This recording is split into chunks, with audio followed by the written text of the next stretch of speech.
This is a collection of 5 watches that I actually found in my briefcase. So the first watch here is from Sault Ste. Marie, Canada.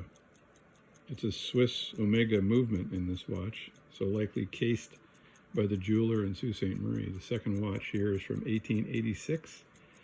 American watch company Waltham, so a very old vintage watch. And this one is actually a lever set watch, and you can pop the lid open to pull the lever out. It's hinged. This watch here is also from 1886 and also a Waltham watch, and quite nicely decorated around the crystal.